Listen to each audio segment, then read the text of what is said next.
The whisper in the forest. That night, a thin mist began to roll down the slopes of Mount Salik. Raka and his two friends, Andre and Yoga, had just finished setting up their tent. The wind carried the damp scent of soil, mixed with the faint smoke of their small campfire. Insects chirped in the distance, their constant rhythm like a soundtrack to the endless darkness of the forest. If we have time tomorrow, let's try to hike up to the second post, Andre said, sipping hot coffee from his tin cup. Raka nodded. Yeah, but we shouldn't go too late. The weather changes quickly up here. Their conversation was light, filled with laughter, but as the night deepened, the forest grew quieter, heavier. The wind seemed to vanish. The crickets fell silent. Only the crackle of the fire remained. Raka felt more than once, as if unseen eyes were watching them from the darkness beyond the trees. He tried to shake it off. At around 2 in the morning, Raka woke suddenly. A faint sound had pulled him from sleep. At first, he thought it was part of a dream, but then he realized it was too close, too real. A whisper, right beside his ear. Raka? His chest tightened, his breathing shallow. He slowly turned his head, expecting to see one of his friends playing a trick. But Andre and Yoga were both asleep in their sleeping bags, their faces calm. Then the voice came again, clearer this time, stretched out like a long exhale. Raka, come out. Hands trembling, he unzipped his sleeping bag. He hesitated, but curiosity gnawed at him, stronger than fear. Slowly, he opened the tent flap. A rush of cold air hit his face like a blade. Outside, the forest was suffocatingly dark. The mist was thicker now, shrouding the trees in ghostly silhouettes. Raka froze at the threshold, every nerve screaming to retreat. And then he saw it, a pale figure, standing motionless between 2 trees, only a few meters away. It didn't move, didn't breathe, just watched him. Raka's body went rigid. His heartbeat thundered in his ears. The figure tilted its head slightly, as if curious about him. Who's there? Raka's voice cracked. No answer, only silence, deep and unnatural.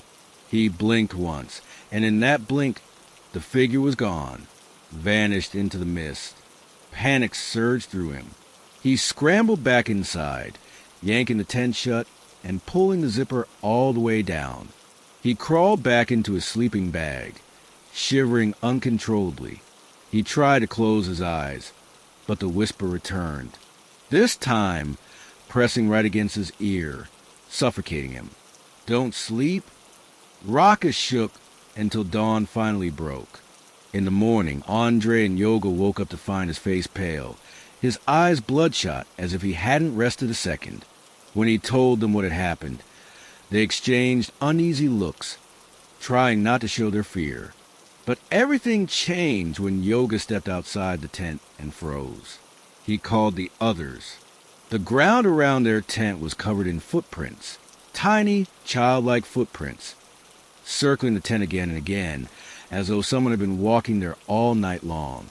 The 3 of them stood in silence, the weight of the discovery pressing down on their chests. They knew the forest was far from any village. They were alone up there, and Raka knew with certainty.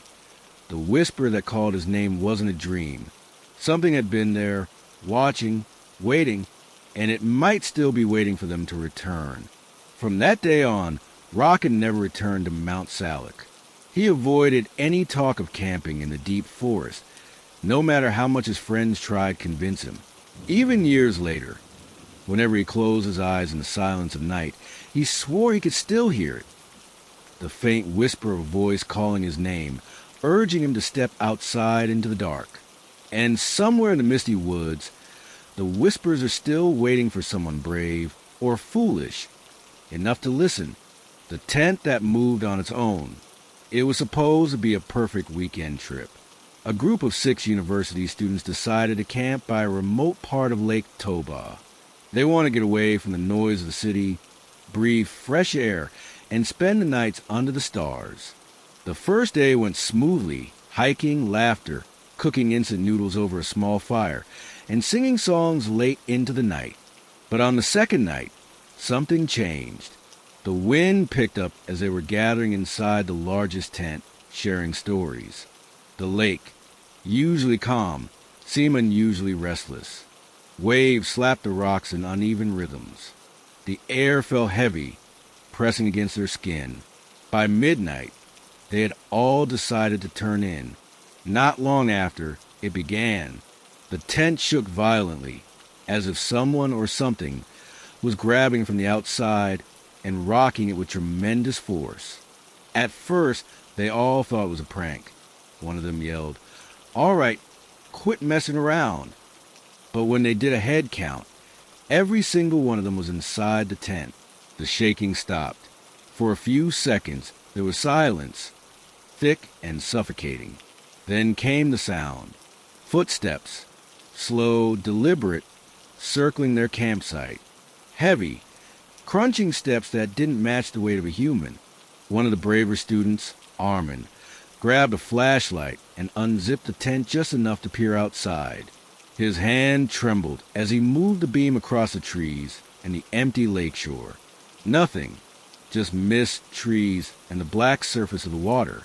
Then he heard it, breathing, loud, uneven breathing just beyond the reach of the light. He swung the flashlight quickly, and in that brief moment, they all saw it. A shadow, tall, impossibly tall, stretching far above any of them, towering over the campsite. Its shape was indistinct, almost like smoke trapped in the form of a giant figure. No face, no features, just darkness. The students froze in absolute terror. The shadow didn't move closer. It didn't have to. Its presence was crushing, like it was sucking the air out of the camp. The flashlight flickered once, then twice, and suddenly went out. Screams erupted. Everyone dove back inside, zipping the tent shut, though deep down they knew no piece of fabric could protect them. The footsteps returned, heavier this time, running. No, circling, around them in maddening speed. The tent walls shivered, as if something brushed against them from outside. The night felt endless. None of them dared sleep. Some cried silently. Others clutched whatever charms or prayers they knew. The sounds finally ceased just before dawn, replaced by the distant call of birds as the sky lightened. When they stepped outside in the morning, their campsite looked perfectly undisturbed. No footprints, no marks on the ground, not even a single branch out of place. It was as if nothing had happened at all, but every one of them knew it had. On their way back to the village at the lake's edge, one of the older locals noticed their pale faces and trembling hands. He asked quietly, "Did you camp by the northern shore?" When they nodded, he said nothing more. He only lowered his gaze and muttered something under his breath, a prayer in Batak language that none of them understood. That was the last time any of them camped at Lake Toba. From that night on, none of the 6 students ever spoke in detail about what they had seen by the lake. They returned to their normal lives. But whenever someone brought up the idea of camping, a quiet shadow would pass over their faces. Sometime in the dead of night, a few of them admitted they could still hear it. The sound of footsteps circling outside, as if something had followed them home. And somewhere on the northern shore of Lake Toba, the shadow still waits for the next group foolish enough to pitch a tent. The hiker who never came down. There was an old story that circulated among hikers in central Java, whispered like a warning passed from one campfire to another. It was about a man who hiked alone into the mountains and never returned. No one knew his name anymore, only that he had been last seen carrying a heavy pack and smiling at the checkpoint as if nothing in the world could stop him. Search teams combed the trails for weeks, but his body was never found. Some said he must have fallen into a ravine. Others said the mountain had claimed him. Danny, Yusuf, and Bayu, 3 college friends from Samarang, had heard the legend before. They didn't believe it. To them, It was just another ghost story made up to scare first-timers. When semester break came, they decided to climb the very mountain the story was tied to. The first day was beautiful. They reached the second post by afternoon, set up their tent near a clearing, and cooked noodles while watching the sun sink behind the horizon. The forest was quiet, peaceful, and alive with the sounds of crickets and the occasional rustling of leaves. Everything felt normal, until night fell. It began when Danny spotted a light moving among the trees. At first, he thought it was another group of hikers with flashlights. The light bobbed slowly toward them, growing brighter until it stopped at the edge of their campsite. Out of the shadows stepped a man. He looked like any other hiker: jacket, boots, a large backpack slung over his shoulders. His face, however, was unnaturally pale, and his eyes reflected the firelight in a way that made the three friends shiver. He didn't speak. He only stood there, smiling faintly as if waiting. "Hey, want some food?" Yusuf asked nervously, holding out a cup of steaming noodles. The man didn't answer. He only nodded once, his smile never changing. They waited for him to take the food, but he didn't move.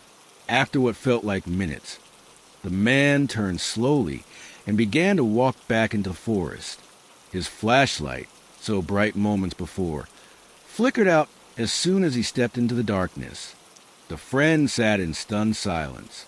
Maybe he camped nearby. Bayou whispered. "No," Danny said, his voice low. "There's no one else up here tonight.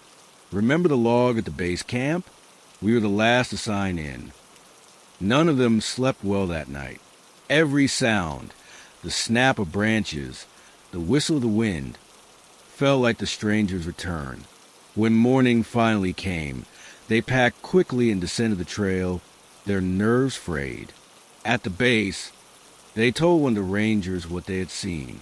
The ranger froze, his expression hardening. "Did he say anything to you?" the ranger asked. They shook their heads. The man exhaled slowly, then muttered almost to himself, "You met him." "Who?" Bayou asked, his skin prickling. "The hiker who never came down," the ranger said at last. "He disappeared last year. People say sometimes he appears to those who camp alone in the higher posts. Still wandering, still smiling, still lost." The three friends stood there, speechless, realizing what they had encountered was no ordinary man. They left the mountain and never returned. But sometimes in the quiet hours of night, Danny swore he could still see it, the pale man's face, smiling faintly from the shadows, waiting to be acknowledged. To this day, no one has ever recovered the missing hiker's body. His name has faded, but his presence has not. Every so often, climbers still whisper about a pale man with a backpack who appears on the trail at night, smiling but never speaking. Some say if you follow him into the trees, you'll never find your way back down. Others believe he is searching for someone to take his place. Another soul the mountain will keep forever. And if you camp on those slopes long enough, you may hear footsteps just beyond the glow of your fire. When you finally look up, he might already be standing there, smiling at you,